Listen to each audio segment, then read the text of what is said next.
näiteks sattus Käru kanti elama selline tubli mees nagu Köster Hans Karrosaar 260 aastat tagasi siis ja kes arvas, et Käru lapsed võiksid olla haritumad, kui nad sinnani olid olnud ja sealt see Käru hariduse lugu alguse saabki. Köster õpetas lapsi kuskil toanurgas lugema ja kirjutama.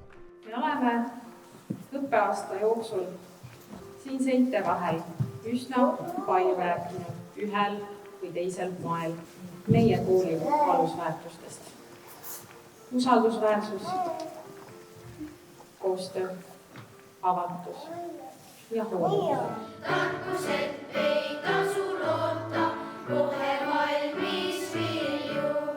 Ole tarkus normaumi, mida haarad käega. Ei saa tarkust pähe panna, mõju ega väega. Käru koolis õppisin mina 1963 kuni 1967, see tähendab 5.–8. klass. Ja kui mina isiklikult oma asja võtan oma seisukohalt, siis tegelikult need 4 aastat olid minu elus väga tõsised kujunemise aastad, inimeste vahelised suhted, millised olid. Ja mis kõige olulisem, kõige toredam oli see, et koolis olid nii-öelda klassijuhatajad, kes olid pluss koolidirektor. Nad väga vähe sekkusid asjadesse ja isegi kui me mõne pättuse tegime vahel, ega siis karistust ei järgnenud, sest võeti ikka meid kui juba inimesi.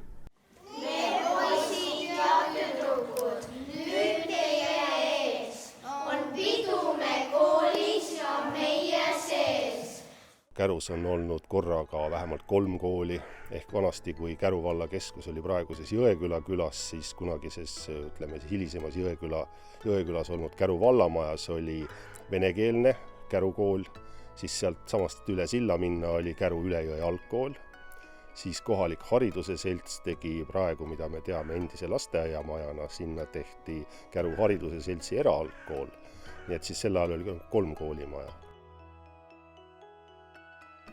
Käru kool on minu õpiteekonna algus ja mõistagi kõige tähtsam kool minu elus. Pärast Käru kooli käisin Türil, siis käisin Kaitseväes 11 kuud, siis tegin ülikooli, kohe ülikooli kõrvalt sattusin tööle Reformierakonda, sealt edasi Riigikokku ja olin siis kokku 12,5 aastat Riigikogu liige, pidades seal erinevaid ameteid.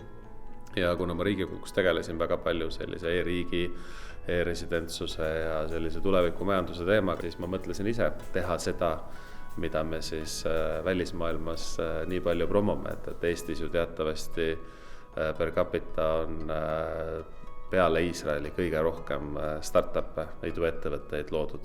Otsisin mingisugust tarkust. Otsi hoolega, siis saad tarkuse suurema.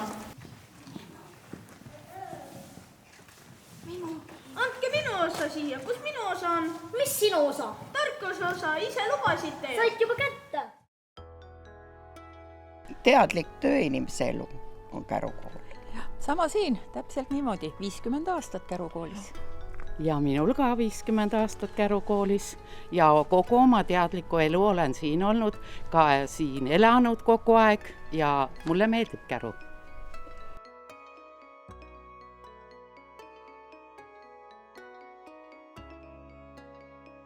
Ja kui 1920 siis mõis peale põletamist restaureeriti, siis kolis kool mõisa ja sealne elu kuni selle maja valmimiseni on nagu kõigi paljude Käru inimeste jaoks sealne kool.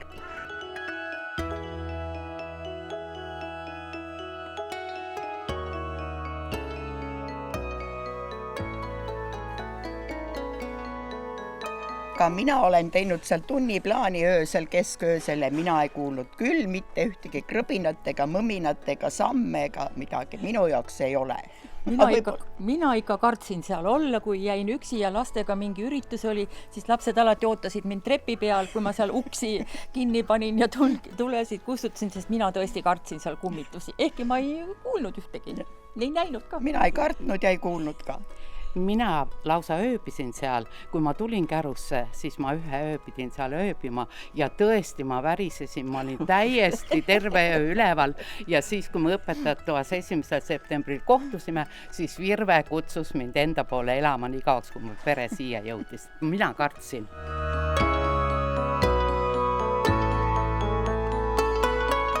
Ma läksin Võidulasse, läksin 47, 51 läksin Kärusse ja 54 Tallinna Polütehnikum.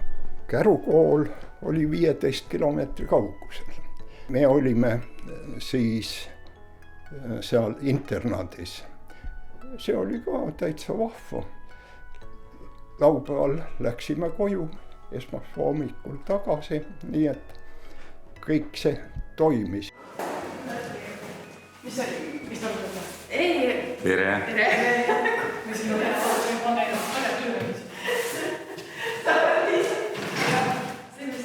Mina astusin Käru kooli 1997 siia Mõisa kooli. Meil oli õues aktus, ma mäletan, siin Mõisa ees platsil. Hästi ilus ilm oli.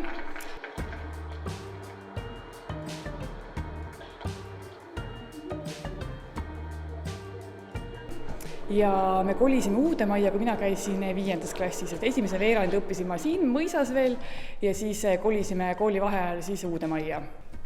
See hoone siin on ehitatud sel ajal, kui ma olin vallavanem ja praktiliselt ma ütleks, et siin on suuresti minu töö. Omal ajal ma ütleks, et see hoone oli võib-olla Eesti kõige eesrindlikum koolimaja oma ehituselt. Mõisast on meeles, et kõigepealt olid kuivkäimlad, pidev niiskus, alati külm, õpetajad muretsid alati villast aluspesu kandma, et üldse hakkama saada. Mingisugust mugavusi ei olnud, kõrge remondivajadus ja kole kallis oli, vald oli väike ja vaene.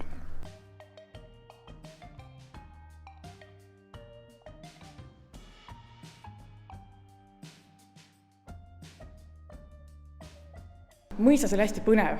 Samas mulle nii meeldis, nii põnev maja ja samas oli hästi siuke ootusärev, et ikkagi uude koolimajja minna, et seal ka mulle meeldis, aga see oli palju väiksem, ühekorruseline, aga hästi ilus ja puhas ja uus.